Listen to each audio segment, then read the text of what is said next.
फिर भगवान धीरे धीरे बड़े होने लगे, गाय की पूंछ पकड़ के खड़े हो जाते।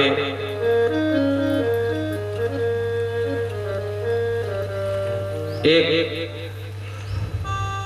रसखान का शायद है, धूरि भरे अति शोभित श्याम जो तैसे बनी सिर सुंदर चोटे, खेलत खात फिरे अगना पद पैज बाजत पीर कछोटे, वाचविको रसखान विलोकत भारत काम कला निधि कोटि, अकाग के भाग बड़े सजनी हरि हाथ से ले गयो माखान रोटी। भगवान थोड़ी और बड़े हुए। भगवान का एक सखा था मधुमंगल। एक दिन देखा भगवान ने मधुमंगल को। भगवान ने मधुमंगल को देख करके कहा कि मधुमंगल तुम इतने दुबले क्यों? तो मधुमंगल ने कहा कान्हा, हमारे यहाँ जो दूध दही होता है वो कंस को कर के रूप में चला जाता है, तो हमें खाने को नहीं मिलता, इस कारण इतने दुबले हैं। तो कंस भगवान श्याम सुंदर ने कहा कि आज इसे मैं तुम्हें खिलाऊंगा। तो मधुमंगल ने कहा कि कान्हा तुम हमें खिलाओगे, तुम्हारी मैया मारेगी नहीं? अरे बोले अपने घर का थोड़ी खिलाऊंगा, कमा के खिलाऊंगा। हमारे गुरु हैं कपिल ऋषि, उनने हमें एक मंत्र दिया है कि कफल्लम कफल्लम करते हुए किसी घर में घुस जाओ तो चोरी करने को पकड़े जाने का डर नहीं रहे। कफल्लम कफल, लेकिन देखने ये भगवान के लिए मंत्र है, आप सबके लिए नहीं है। कोई कफल्लम कफल्लम करके पैर पट्टी उड़ा दो या कुछ भी घर में सेंध लगा दो, क्योंकि भगवान जो है लीला करते हैं और मनुष्य क्रिया करता है। लीला और क्रिया में अंतर होता है। लीला वो है जिसमें कर्तापन ना हो, दूसरे के कल्याण के लिए की जाए, वो है लीला। और जिसमें कर्तापन है, अपने हित के लिए की जा रही है, किया जा रहा है, वो क्या है? क्रिया। तो जीव क्रिया करता है और भगवान लीला करता है। तो बोले कफल्लम कफल्लम करते हुए किसी के घर में घुस जाएंगे तो पकड़े जाने का डर नहीं रहता। तो एक गोप बोला कि तू मेरे को चोरी करना सिखा रहा है? तो भगवान ने कहा खाने पीने की चीज की चोरी कोई चोरी थोड़ी है, लेकिन ये करने के पहले, काम करने सब लोग कल अपने अपने घर में ट्रेनिंग ले लेने, पहले घर से शुरू करने। जो सफल होगा उसी को अपने उसमें चौर विद्या प्रचार मंडल में शामिल करेंगे। दूसरे दिन सब बालक इकट्ठा हुए, भगवान पूछने लगे कौन कौन किया और कौन सफल हुआ। तो एक ने कहा कि मैं तो क्या, जब भाई निकाला थोड़ी सी माकर मेरी मैया आ गई और पकड़ी और इतना डंडा से सूटी पूरी पीठ लाल हो गई। तो उन्होंने कहा कि फिर तेरे को नहीं शामिल किया जाए। चौर विद्या प्रचार मंडल का गठन हो गया। संग सखा सब लिए खेलिवे घर घर जावे, कहाँ दधी माखन धरे हुसैन के ताड़ लगावे। सखाओं के साथ में जाते, दही माखन कहाँ रखा है देख करके आते, दूसरे दिन चुरा लेते। बड़ा इनका आतंक हुआ गोकुल।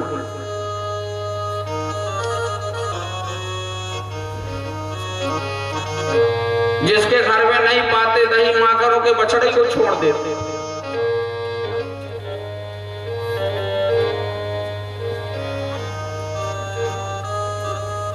एक गोपी ने सोचा कि ये चुरा लेता है, पता नहीं चलता, तो मटकी में घंटी बांध दो, तो जब मटकी उतारेगा तो घंटी बोलेगी। तो भगवान गए उस गोपी घर देखे तो मटकी में घंटी बंधी थी। तो भगवान ने घंटी से कहा कि बोलना नहीं। घंटी नहीं बोली। अब भगवान जब वहीं बैठ करके माखन खाने लगे तो घंटी लगी बोलने। तो भगवान ने कहा कि मैंने तुमको कहा था कि मत बोलना।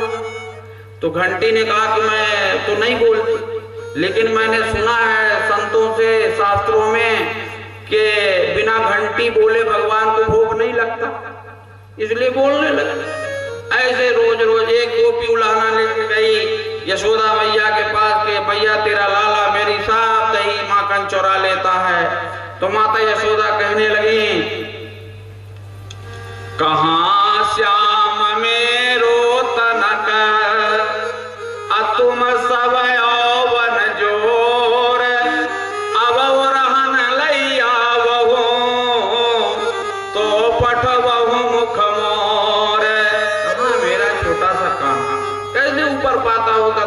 मटकी। तो उसने सोचा कि पकड़ के आज ले जाऊंगी, बताऊंगी। एक आध दिन ऐसे पकड़ के, दोपहर में वो सो रही थी, गर्मी का टाइम था, तो एक चारपाई में वो सो रही थी, बगल में एक चारपाई में उसका पति सो रहा था। तो उसकी लंबी चोटी ऐसी लटक रही थी, उसके पति की ऐसी दाढ़ी थी। तो भगवान पहुंचे तो उसके पति की दाढ़ी में उसकी चोटी बांध दी। अजब कपल्लम करके आटा पे चढ़े तो वो उठी करे आ गया, तो वो को पति धड़ाम से नीचे गिरा। कहने लगी ये क्या करते हो? अब वो खोलने लगे तो खुलवा ही न करे। तो इतने में भगवान निकले तो कहा कि आप करो जो करो, कम से कम खोल तो दे। तो भगवान ने कहा हाँ शुरुआत कर देता हूँ, काट देता हूँ, खुलेगी नहीं, मैं इसको कैंची से काट देता हूँ, क्योंकि आगे चल करके ना कोई औरत चोटी रखेगी ना आदमी दाढ़ी रखेगा। अभी गांव में सब रखते हैं, लेकिन शहरों में देखो तो पता ही नहीं चलता कि लड़की है कि लड़का, ऐसे वेशभूषा में रहते। तो ऐसे रोज रोज जाए। अब गोपियों को भी रहेगा कि कम से कम मेरे यहाँ आएगा तो उसका दर्शन भी होगा। एक गोपी कहती कान्हा मेरी दही खा लेते हो कोई बात नहीं, लेकिन मटकी तो मत तोड़ा करो। मेरी इतनी पुरानी मटकियां तुम मटकी तोड़ देते हो तो मटकी का नुकसान हो जाता है। दही खा लो मटकिया मत तोड़ो, दही खा लो मटकिया मत तोड़ो। दही खा लो मटकिया न फोड़ो, दही खा लो मटकिया न फोड़ो। दही खा लो मटकिया न फोड़ो, दही खा लो मटकिया न फोड़ो। दही खा लो मटकिया न फोड़ो, दही खा लो मटकिया न फोड़ो। न फोड़ो न फोड़ो मटकिया, न फोड़ो न फोड़ो मटकिया, खा लो मटकिया न फोड़ो। दही खा लो मटकिया न फोड़ो, दही खा लो मटकिया न फोड़ो।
झपटी काहे करत हो, छीना झपटी काहे करत, मोरी बहिया पकड़ना, झक छोड़ो दही खालो मटकिया मत फोड़ो, दही खालो मटकिया न फोड़ो, दही खालो मटकिया न फोड़ो, दही खालो मटकिया न फोड़ो।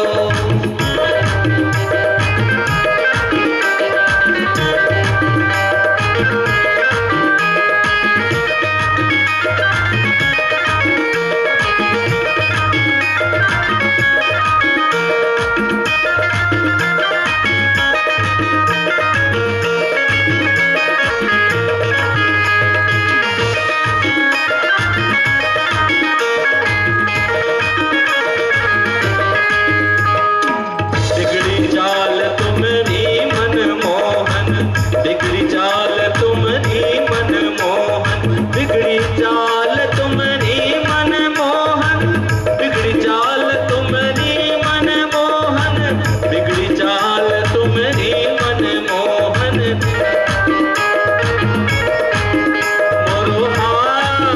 मोरो हार गले को ना तोड़ो, मोरो हार गले को ना तोड़ो, दही खालो मटकिया न फोड़ो, दही खालो मटकिया न फोड़ो, दही खालो मटकिया न फोड़ो, दही खालो मटकिया न फोड़ो, दही खालो मटकिया न फोड़ो।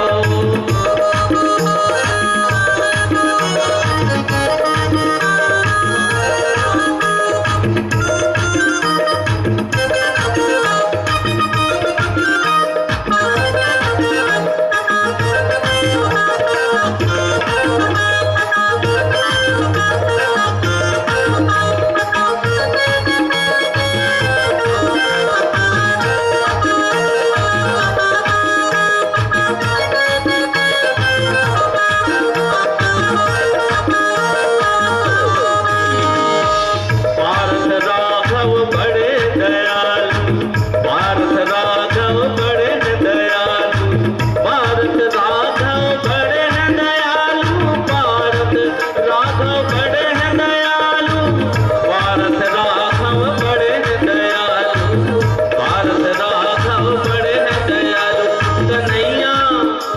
कन्हैया के चरणों में चित जोड़ो, कन्हैया के चरणों में चित जोड़ो, दही खालो मटकिया न फोड़ो, दही खालो मटकिया न फोड़ो, दही खालो मटकिया न फोड़ो, दही खालो मटकिया न फोड़ो, दही खालो मटकिया न फोड़ो, दही खालो मटकिया न फोड़ो, दही खालो मटकिया न फोड़ो, दही खालो मटकिया न फोड़ो, दही खालो मटकिया न फोड़ो, दही खालो मटकिया न फोड़ो, दही खालो मटकिया न फोड़ो, दही खालो मटकिया न फोड़ो, दही खालो मटकिया न फोड़ो, दही खालो मटकिया न फोड़ो।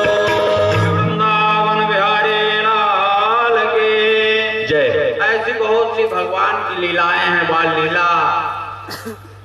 हरि अनंत हरि कथा अनंता, कहाँ ही सुना ही बहुविधि सब संता। तो ऐसी बहुत सी लीलाएं हैं। जब गोपियां रोज रोज यशोदा मैया के यहाँ उलाहना लेके जाने लगी, यशोदा मैया ने सोचा कि मेरे यहाँ दूध दही दास दासी बनाते हैं, कान्हा को शायद अच्छा न लगता होगा, इसलिए आज मैं स्वयं दही का मंथन करूंगी और माखन निकाल करके कान्हा को खिलाऊंगी। माता यशोदा सुबह ब्रह्म मुहूर्त में उठ गई। ब्रह्म मुहूर्त में तो हरदम उठती थी, पहले के लोग सब ब्रह्म मुहूर्त में उठते थे। भगवान के लिए लिखा है ब्रह्म मुहूर्त उत्थाय वायु स्पर्श माधव। भगवान ब्रह्म मुहूर्त में उठ करके वायु का स्पर्श करते थे। के लिए आया है पिछले पहर भूप नित जागा, आज मोहि बड़ा अचरज लागा। तो ब्रह्म मुहूर्त हमारे जीवन में मुहूर्त उतना ही है, ब्रह्म मुहूर्त। बाकी काल ही काल है, दोपहर काल, प्रातः काल, सायं काल, मुहूर्त उतना ही है ना ब्रह्म मुहूर्त। सुबह उठना चाहिए ब्रह्म मुहूर्त। पहले स्त्री रहती थी तो ऐसे बताते हैं, एक बता रहे थे पंडित जी कि एक बार मैं सब गया स्त्री में 12 बजे दोपहर में लगाने फोन, तो वो फोन न लगाए, तो वो स्त्री वाला जो उसका कर्मचारी था तो कहने लगा कि भंसारे आने बिल्कुल 4-5 बजे, उतने समय लाइन क्लियर रहती, अभी सब बिजी हो गई। तो वैसे ही अभी नहीं लगे, भंसारे लगेगा, लाइन क्लियर रहेगी। वैसे ही भगवान की लाइन बिल्कुल ब्रह्म मुहूर्त में क्लियर रहती है। उठ के देखना कितना मन लगता है, सवेरे भजन करो तो मन रात भर कलसाया रहता है, एकदम खाली रहता है। फिर तो जैसे जैसे दिन चढ़ता है वैसे वैसे सांसारिकता बढ़ने लगती है। और ब्रह्म मुहूर्त की जो हवा भी होती है ना, बड़ी सुखद होती है, निरोगी होती है। तो अब जो ब्रह्म मुहूर्त में नहीं उठेगा वो ब्रह्म को पाएगा कैसे? ब्रह्म मुहूर्त में उठना चाहिए। तो माता यशोदा सुबह ब्रह्म मुहूर्त में उठ गई और दासियों को दूसरे काम में लगा करके स्वयं दही का मंथन करने लगे। एकदा गृहदासीषु यशोदानंद गेहनी अकरमंतर नियुक्ताशो निर्मंथ स्वयं दधी। दासियों को दूसरे काम में लगा करके माता यशोदा और निर्मंथ स्वयं दधी। देखिए रानी है लेकिन घर का काम खुद कर रही है। उनकी गाय गोकुल से ग्वालियर तक चर्चित इतनी गाय थी, लेकिन माता यशोदा खुद काम कर रही है। काम करना पाप नहीं है, घर का खूब काम करना चाहिए। काम करते करते भगवान को भूल जाना पाप। काम धाम खूब करना चाहिए, लेकिन मूल चीज नहीं भूलना चाहिए, भगवान को। राम राम कहे जाओ, गली धरे चले जाओ, तो भगवान का स्मरण सतत बना रहना चाहिए। माता यशोदा भगवान की लीलाओं का चिंतन भी कर रही हैं और मंथन भी कर रही हैं। क्षौमं वासः पृथुकटितटे बिभ्रते श्रोत्रनद्धाम् पुत्र स्नेहाश्रित कुचयुग जातकंपं च शुभ्रो रज्ज्वा करसम श्रमभुज चलत कंकणौ कुंडले च अखिन्नं वक्त्रं कवर विगलान् मालती निर्ममंथ। माता यशोदा ने गजरा बेड़ी में पहन रखा था मालती के पुष्पों का। वो मालती के पुष्प उनके चरण में गिर रहे हैं, मानो कह रहे हैं कि मैया तू भगवान की सेवा में लगी है तो तेरे चरणों में गिर के मेरा जीवन सफल हो गया। भगवान सुबह उठे, भूखे थे, मैया कहाँ गई ढूंढने लगे, तो देखी तो मंथन कर रही। मैया ने भी कान्हा को देखा तो मंथन बंद करके आई और उनको दूध पिलाने लगी। इतने में अंगीठी में कुछ दूध रखा था, गर्म हो रहा था आग पर, वो उफनने लगा। माता यशोदा ने सोचा कि अगर ये दूध उफन गया तो ऊपर का दूध कान्हा इसी का पीता है। वो एक विशेष गाय का दूध था। 36 नस्ल की गैया होती है, भारतीय नस्ल जो है, भारतीय जो गायों की नस्ल है वो 36 है। 36 नस्ल की भारतीय गायें होती हैं, देसी गाय होती हैं। उसमें जो सर्वश्रेष्ठ नस्ल की गाय थी उसका दूध। उन्होंने सोचा कि जो ऊपर का दूध पीता है देसी गाय का पीता है, अब ये पूरा दूध उपज जाएगा तो फिर ऊपर का कैसे पिएगा, तो जाऊं उतार दूं अंगीठी से। दूध उतारने गई, भगवान अभी अतृप्त थे, उनको क्रोध आ गया। तो जिस मटकी में वो मंथन कर रही थी मथानी, उसी में डली थी, मथानी को निकाल के मटकी में मारे 2 टुकड़ा, पूरा दही फैल गया। माता यशोदा आई। माता यशोदा ने सोचा कि हमारी मटकी इतनी पुरानी मटकी थी, जो जितनी पुरानी मटकी होती उसमें उतने अच्छा दूध दही बनता, पुरानी से पुरानी जितनी रही। तो उन्होंने सोचा कि हमारी मटकी मेरे सास के सास के सास के सास के सास के और 10-20 साल इतनी पुरानी है, और इन्हें इसको फोड़ दिया। अब ये क्या किया, मटकी फोड़ के गए भागते भागते, तो ऊपर माखन रखा था, एक मुंह मूसल खड़ा की, उस पे चढ़ के माखन उतार के खाने लगी। माता यशोदा आई, कहाँ गया, इतनी पुरानी मटकी फोड़ दिया। देखे तो ऊपर मूसल पे खड़े होके माखन उतार रहे। अरे ये तो सही में चोर है। गोपियां झूठ नहीं कहती थी। बताओ, मूसल खड़ा करके उस पे चढ़ के और माखन उतार रहा। इसकी आदत बिगड़ रही है, इसको जरा दंड देना पड़ेगा। माता यशोदा ने एक लकड़ी ली और लकड़ी लेके दौड़ी। भगवान माखन उतारते भी जाते थे और चोर दृष्टि से देखते भी जाते थे, कोई आ तो नहीं रहा है। देखे तो मैया लकड़ी लेके आ रही है, कूदे मूसल से भगे। पीछे पीछे मैया, ठहर जा, तेरी आदत बहुत बिगड़ रही। अब वो भागते रहे, दौड़ती रही। आप थक गई बेचारी, भारी शरीर। जब थक गई तो लकड़ी को फेंक दी। त्यक्त्वा यष्टिसुतं भीता बिगड़यार भगवत्सला। जब लकड़ी को फेंक दी तो भगवान खड़े हो गए। इसका अर्थ क्या है? जब तक आप जड़ पकड़े रहोगे, जड़ वस्तु को, तब तक चेतन हाथ में नहीं आएगा। जब तक जगत को पकड़े रहोगे, तब तक जगन्नाथ हाथ में नहीं आएगा। तो जब उनने जड़ को फेंक दी तो चेतन खड़े।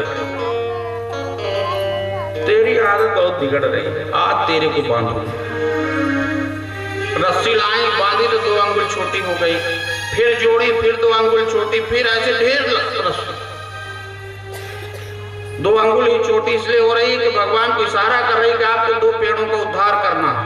नलकूबर बड़ी गरीब का, जो यमलार्जुन नंद बाबा के बहुत दिनों से पश्चिम दरवाजे में खड़े थे। गोपियों ने कहा कि भैया रहने दे, विधाता ने इसके प्रारब्ध में बंधन नहीं लिखा। अरे इतनी सी कमार, इतनी रस्से, तो कहा कि नहीं, मैं तो इसको बांध के ही बांधूं। जब मैया परेशान हो गई तो कृपया शीत बंधने भगवान खुद बंध गए, लाके मूसल से बांध दी। भगवान को याद आए वो 2 वृक्ष, नलकूबर मणि ग्रीव। भगवान ने यमलार्जुन वृक्ष जो श्राप के कारण हो गए थे नारद जी के, बड़ा उनके यहाँ धन दौलत थी तो किसी कुछ मांगते ही नहीं थे। एक बार जल विहार कर रहे थे, नारद जी उधर से निकले तो न उनका सम्मान किए, न आदर किए, न प्रणाम किए, तो नारद ने श्राप दे दिया था। यमलार्जुन वृक्ष हो गए थे। बाद में नारद जी से बड़ी प्रार्थना की तो नारद जी ने कहा कि 28वें द्वापर में जब भगवान श्याम सुंदर का अवतार होगा तो तुम्हारी मुक्ति हो जाएगी। तो आज भगवान को याद आए।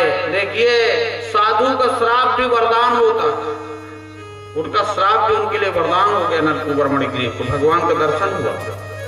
इसीलिए कहते हैं, दुर्जन के करुणा बुरी, अब भलो साई को त्रास, असूरज जब गर्मी करे, तब बरसन की आस। याद आए वो वृक्ष, भगवान ने मूसल को खींचा और ले जाकर के मूसल को दोनों पेड़ों के बीच में फंसाए। पेड़ अभी गिरे नहीं, सिर्फ झुके, और उससे 2 सुंदर दिव्य पुरुष निकल पड़े। दोनों ने भगवान की बड़ी सुंदर स्तुति की और वहां से उत्तर दिशा की ओर चल दिए। फिर धड़ाम से पेड़ गिरे। गोप गोपी दौड़ करके आए, कन्हैया को उठा करके ले गए। नंद बाबा बड़े भयभीत हुए। उनके भाई उपनंद आए।